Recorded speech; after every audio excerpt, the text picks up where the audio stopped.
Space Buzz. Hello, welcome. It is time for us to get into the meat of the conversation once again. By that I mean it's time for Space Buzz.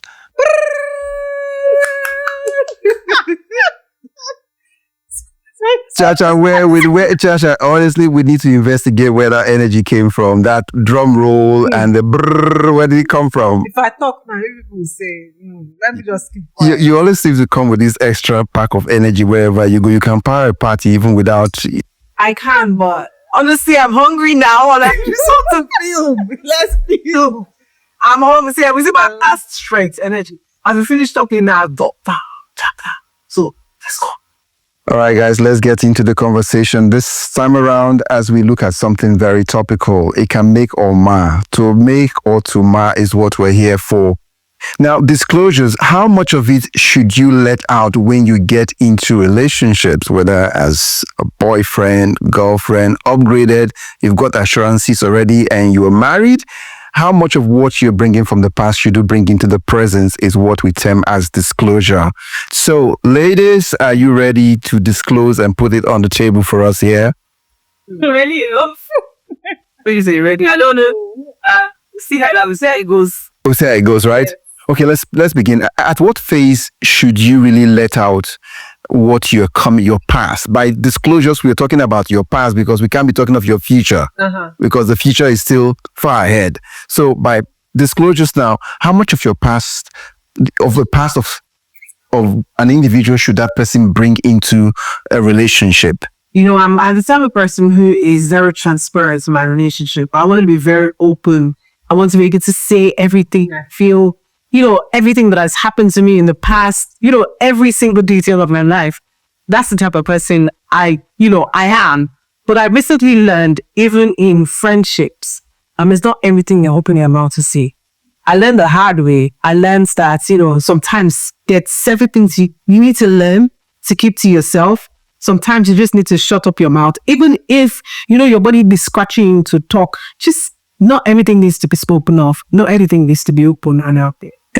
Jen, you want to swing into that one? Yeah, I agree with her 100%. But sometimes there's some things that it's not TMI, but it's just not relevant, right? To just bring up some things that have happened, like especially if it's something that happened way too long ago, and you don't think it's necessary. So that's not it. And sometimes some people want to know everything, and I understand that. I think some of the things that you need to be able to disclose that has to do with your health. If it has to do with your health, please open up and say it. If it's something that triggers you, open up and say it. If it's something that's happened to you in the past that you're afraid of your partner doing, open up and say it. But there's some certain things that it's not just necessary, because tomorrow, that thing that you open your mouth to say will haunt you. Okay, so let's look at it. It seems with disclosure, it's like when you get comfortable, disclosures come with being comfortable as you get into that friendship or even in marriage. Being comfortable. Some people are actually pressured to speak about things that they don't want to speak about. Some people will feel like, let me tell this person, because if I don't tell them, they're going to leave me alone. But guess what? Sometimes even saying that gets you out of a relationship. I mean, I've gotten to a point in my life that if you feel a certain way over something I've done in the past and you think it bothers you, then I'm okay with you using, because I know that my future person, whoever I'm going to spend the rest of my life with, will embrace all that I have been, both past, current, and future. Ajay? Yes, I mean, like, if you're going to tell people or somebody you're in a relationship with something that has happened, like she said, let it be things that are very important, medical history, I don't think for things like maybe body counts, see, to be honest, it doesn't matter. That's what I feel. It's not something that you have to start counting. Why are they counting?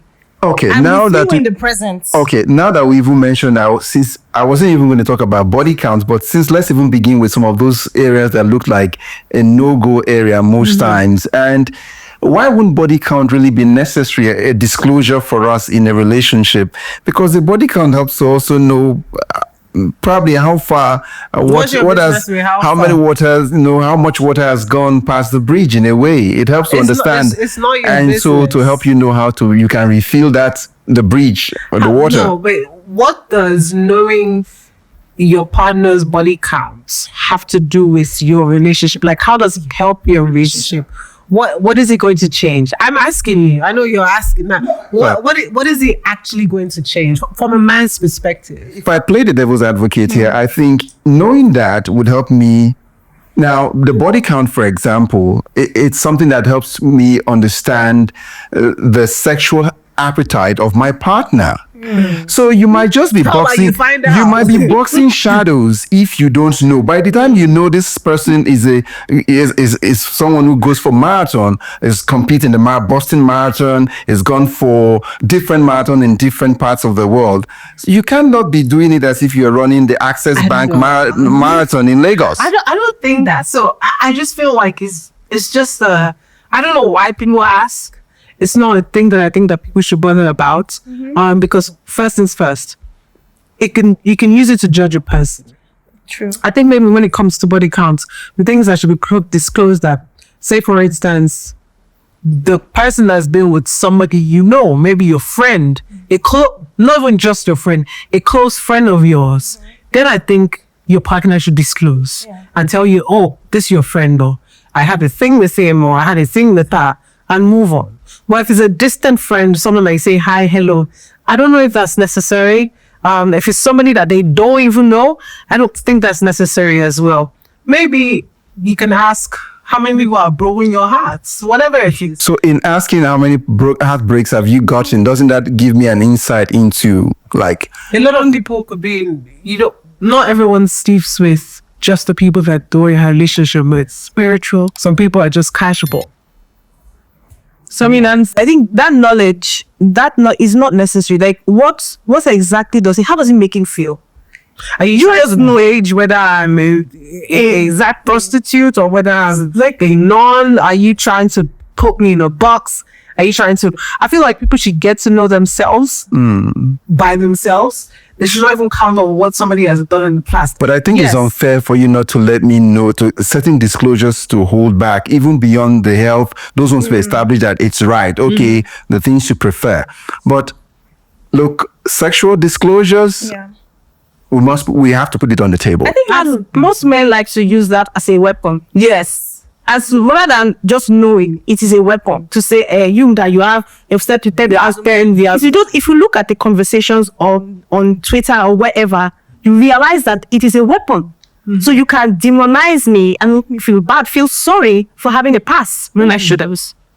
I mean, some people have said that they want to rather know if they be with the prostitutes. Now, let me just say, if that was a line of work, if you were into hook up, if you were a prostitute, if you were standing on the road, maybe you can tell your partner, oh, this was the lifestyle that I lived.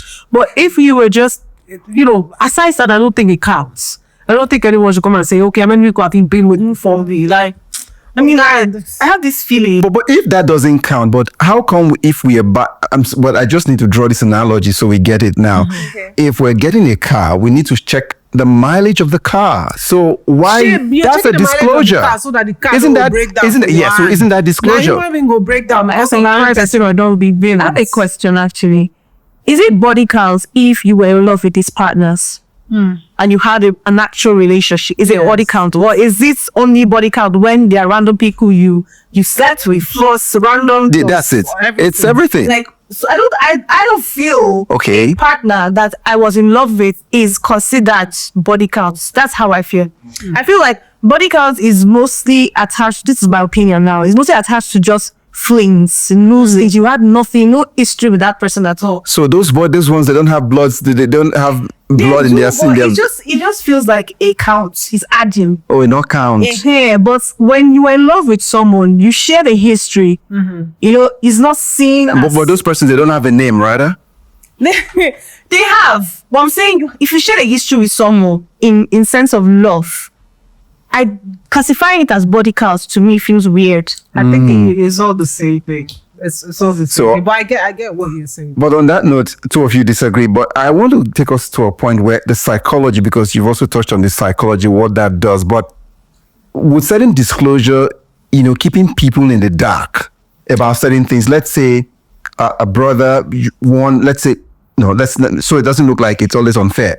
A man has dated two sisters and now getting married to the third sister. That one. And you don't think, isn't that kind of disclosure necessary? It is necessary. That's why I said, if you've been with somebody of close proximity to your partner, always, try and tell them so that they are not surprised. But what if both persons say they're not telling, and if they don't tell, nobody knows? It never happened then. And if it never happened, then you move on and enjoy your relationship. Say you cannot date three sisters unless the sisters don't love themselves. So You see that what if two You dated two? No, the two people are not talking. They're both not disclosing. I mean, if both of you don't disclose with each other, then focus on your futures together. Stop talking about the past. Move on. Simple. I'm not even sure that kind of man will be able to be seen straight. But you see, when Right. your sister come, and you realize that you've been with one, two, like the third one. Even me, if I'm that third sister, I don't know, if sisters talk often, this one, And definitely there will be this idea of being reluctant to leave any of the sisters alone with the man. That even though the other two don't even know that this was what happened. exactly. Well, you just be on high tension because see, what if this one should not talk and tell him now, is this your husband behind ladies trio? But I don't know. It just can't happen. It feels weird. It just can't happen. His example, but Yes. yeah, but also the example. You also say, I'm still going to go back to that. What if nobody talks? Is that you move on? I think people should just let it move on. That's just learn to love the person you're with for who they are, not who they were. It now also depends on the only time where, like I said before, where this conversation will matter is if the person took it as a job, or if the person has had a what do they call them? People who have addictions. If they have sex addictions, I forgot the name. But if there were nympho's, if you are a nympho, tell your partner, this is what I've been. If it was just like things that have happened, honestly, disclosures depend on who you are. If you're comfortable with it, go ahead. I've had conversations with people who said, a guy once told me that it's better for the girl to tell him this and this and this has happened so that he would decide whether he wants to be with her, as opposed to being with this person and finding out that this is what you've done. So that is taking away the choice from him choosing whether he wants the relationship or not. But I also think that people should just learn to love who they see in front of them and love everything about them. If they had a past that they want to talk about, good. If they're not comfortable talking about it, people change. People do change. If they feel like there's a certain way they were, move on. Some people want to ask about your past, like she said, because they want to weaponize it. They want to see an excuse to why you're not good enough. They want to be able to hold on to something and say, oh, you did this in the past. That means you do it in the future. And it's wrong. Some people don't leave the same mistakes or lead the same life twice. I know people who have hardly different lives. They're different every phase. So people should just learn to love your partner for who they are. Whoever they were before you doesn't matter. My opinion. But Jean, the information if you don't have, it's like a manual. Most of disclosures, of course, we should as well see disclosures as well as being like a manual. Let's say you buy a phone, you get to know. But humans were different because if you don't say, I can know what you like, what you dislike. So in this regard, when you bring such a situation and you are holding back such an information from a partner, would that be fair? I think most people's fear is the fear of discovery. When they find out from another source that this is the history that you had. Now, if you're going to get married to someone, I feel like it should be, if you look at your relationship and it's heading towards that direction and you guys start getting really serious, I feel you should actually tell them enough information about you. Right. Because you're about to start a family. It hurts when you marry someone completely and then they start to discover. That now it now becomes difficult because they are now in a tight spot. Should I just get up and leave? How would you deceive me? It's deceitful. I know people who have, and heard of people who have gotten married and not spoken about their fertility. True. They wouldn't tell you, oh, I can't be with your child, or I can't have a child. Those disclosures are very important. Very important. So if it has to do with your health, if you're HIV positive, you had herpes, you have hepatitis, you have diabetes, you have any ailments, anything at all, asthma, you have PCOS, whatever it is, tell your partner straight forward. If you also have a tradition in your village, Very true. where you guys scrape your head, When tell me, make I know. No, right? Make I know if you scrape my head. Make I move on. If they say I have to sleep inside, even know. Never go to. I beg, open your own, tell me why. But if it's about the things that it would even affect the next person's life, come on, tell me I was like 12 years old. Was around no man. well, things like we don't eat this in my place and all of those disclosures Yes. should be on the Yeah. table, right? Yeah. Okay. How can we pretend that this other disclosure should not be on this table right now and that money disclosures? So when partners in a relationship, how confident is it or relevant is it to disclose finances? I think finance is a very important part of a relationship, but sometimes I also did learn that sometimes you have to keep some information freely to yourself. But disclosing how much you earn, that's important. So you know where to place the person. You know things that you can do and things that you can't do. So that's another important aspect. That's something that affects both of us. Yeah, it helps to balance the scale. If, for instance, like if you earn more than your partner, you know how you can probably divide certain things so you don't have like some kind of expectations. Because some people have expectations from their partners. They feel like if you're earning, I'm earning, but we're not earning the same thing. And so you should be able to do this. So disclosing how much you earn to your partner so you don't have an assumption of the fact that maybe, for instance, like you can be having nice things, but doesn't mean you bought them yourself. No, but people can not be gifting you and stuff like that. So disclosing how much you earn helps you to say, okay, you can handle 30% of the bills, I can take 70%, and it just helps you manage your relationship better. Now, finally, let's see this in this regard where people, most especially men have this ego thing when they find out about some disclosures or they get to find out. There's always this issue that their ego is easily bruised and they feel betrayed in a past they were not part of when they find out about a woman. And how can such people begin to come out of it and knowing that, well, you know what? Well, I wasn't there in the play, but this in the present right now, I'm here with you. I think it's a personal thing. People have their individual characters. Someone will be upset. There's nothing you can say about it. But like I said before, just not people for who they are. If they've been this and that, just remove what the image you thought or the image you've summed up in your head about them based on what you've heard. And just sum up your own theory based on what you see. It's better to see for yourself and make a decision than hearing, oh, I heard that you did this, or you're telling me that you did that. Just go with how you feel about the first city. Okay? Sometimes all this don't even matter. But I've heard it said that 80% of the time or even more that, the past will determine the present. You can never run away from it. No, it is I the didn't best say that. judgment. It is always the best factor to judge a person from a person's past. I think you can tell the past or you can tell the future. I honestly judge people based on what I see. I've had friends that have treated others differently, and they said this person's a bad person. Even to Gates, there's a particular person that a lot of people are just pointing fingers at her, say she's this, she's that. I said she hasn't done anything to me, so I'm not going to treat her because of this is how you feel. If peradventure she does something to me, then I'll hold it and say I had experienced it.